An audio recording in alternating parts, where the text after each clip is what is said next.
Hello friends, welcome to Impulse Physio. In today's video, we will be talking about the sacral plexus, the plexus which supplies to the gluteal region. And whenever I talk about the gluteal region, 10 muscles should hit into your brain that 10 muscles, from 10 muscles, this gluteal region is made.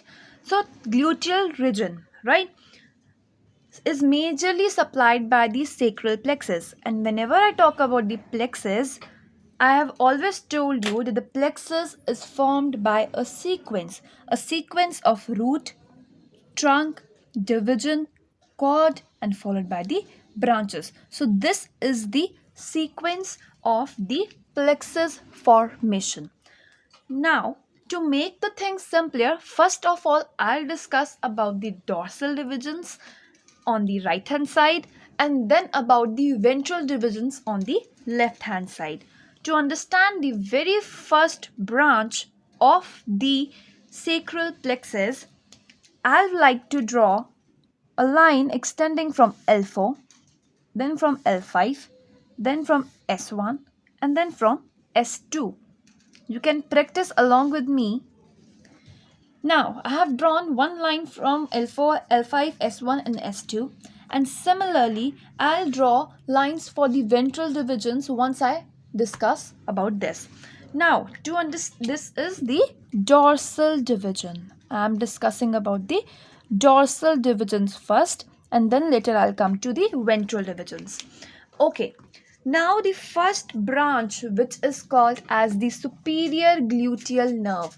Now the superior gluteal nerve fibers for this nerve comes from L4, L5 and the S1. Remember the root values, they are very important. The first branch is your superior gluteal nerve. The fibers came from L4, L5 and S1, and here it is. This is the superior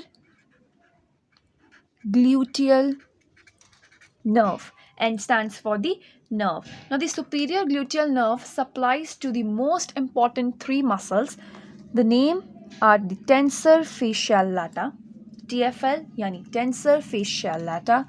The second one is your gluteus medius and the third one is your gluteus minimus. So these are the three most important muscles which are supplied by your first dorsal branch. The root value is L4, L5, S1. So the superior gluteal nerve is your first branch. Now coming on to the second division. Second branch, the fibers for the second branch comes from L5, S1 and the S2. So remember, once again I am stressing on the root values. So remember the root values. The second branch fibers comes from L5, S1 and S2, and this is the inferior gluteal nerve. Now this is inferior gluteal nerve. In the nerve, inferior word comes, right? But this still supplies to the most important and a big muscle of your body, which is called as the gluteus maximus. So most of your gluteal region is covered with this gluteus maximus, right? But now the irony comes that the gluteus maximus is supplied by the inferior gluteal nerve, and the minimus and the medius muscle is supplied by the superior gluteal nerve. Okay, so I hope the two nerves are on your tips now. Now the third nerve. The third nerve comes, the fibers for the third branch comes from the S1 and the S2 to form the nerve to piriformis. Nerve to piriformis. And if you remember, piriformis is the muscle in our body, right? So three nerves we have learned now till now: superior gluteal nerve, inferior gluteal nerve and nerve to piriformis. Okay, now coming on to the ventral divisions. Now to understand the ventral divisions, I'll draw one line from L4, another one from L5 and then from S1, then from S2 and then S3 and then S4, right? So we have learned about the dorsal divisions. Now coming on to the ventral divisions. The first branch of the ventral division, the fibers come from the L4, L5 and the S1. Again, I'm repeating. For the ventral division, the first branch, the fibers are coming from L4, L5 and S1. So here is the first nerve, which is nerve to quadratus femoris. Nerve to quadratus femoris. From QF, I mean the quadratus femoris. Okay. Now this nerve to quadratus femoris supplies to the two muscles in your body. First one is quadratus femoris, as the names comes in this nerve to quadratus femoris. So this will supply to the quadratus femoris, right? The second one is GI. What this GI means? GI means gemellus inferior. This is the muscle in your body, gemellus inferior. So quadratus femoris, the muscle which is present in your front of the thigh, and the gemellus inferior yani GI are supplied by the root values L4, L5 and S1, and the nerve which we name is referred to as nerve to quadratus femoris. Now the second one comes from the fibers come from the L5, S1 and S2. Okay, the fibers are coming from the L5, S1 and S2, and this is called as the nerve to obturator internus. Nerve to obturator internus. Nerve to obturator internus. Remember again and again, this is obturator internus, not obturator externus. So this is nerve to obturator internus. Now this nerve to obturator internus again supplies to the two muscles. One is obturator internus as it is, and the second one is gemellus superior. Gemellus inferior was a nerve to quadratus femoris, and gemellus superior is a nerve to obturator internus. Now coming on to the third branch. The third branch, the fibers for that branch comes from S1, S2 and S3.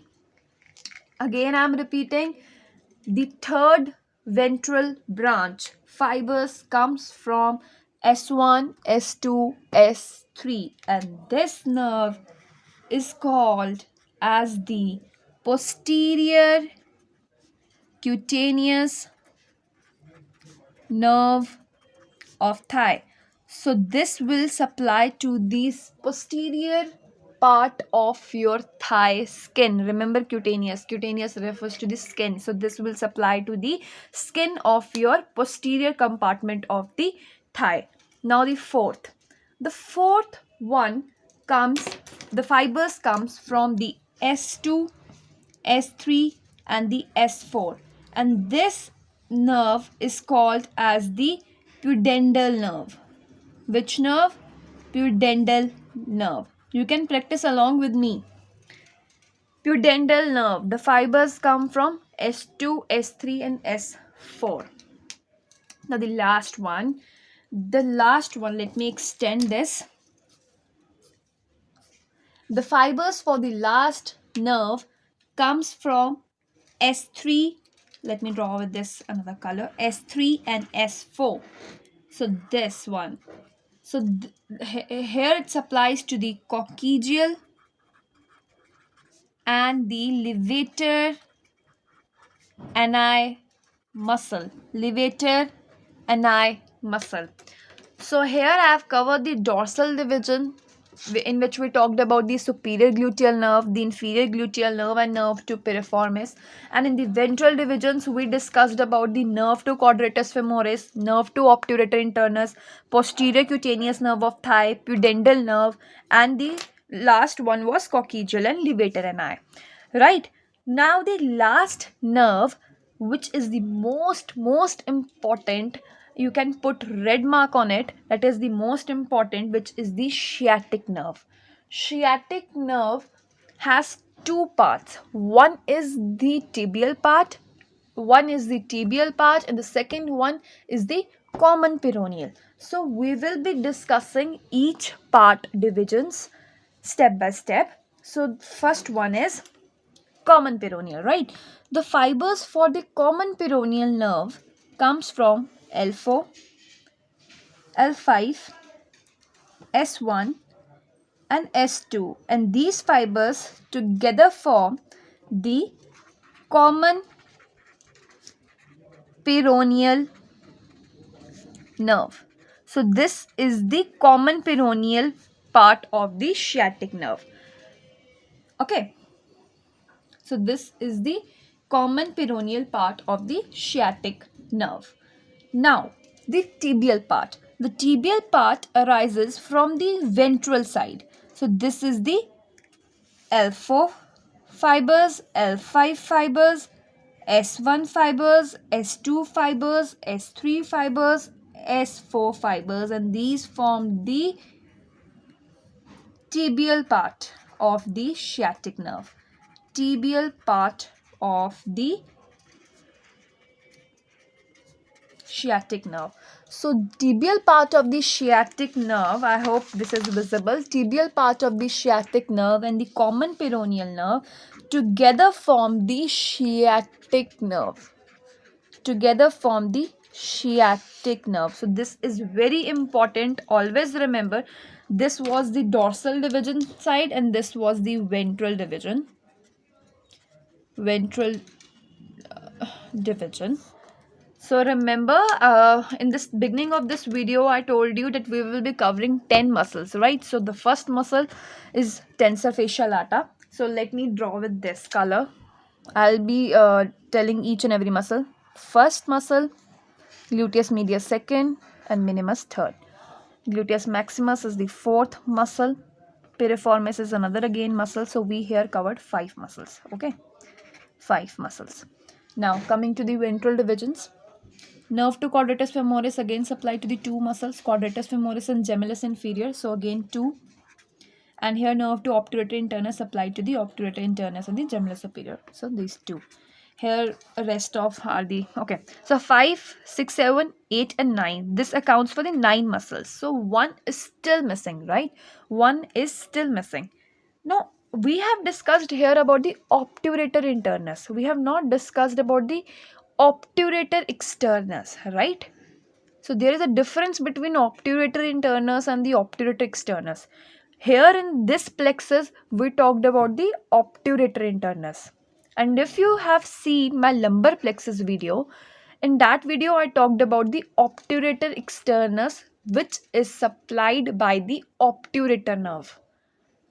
I am repeating again, obturator externus is supplied by the obturator nerve.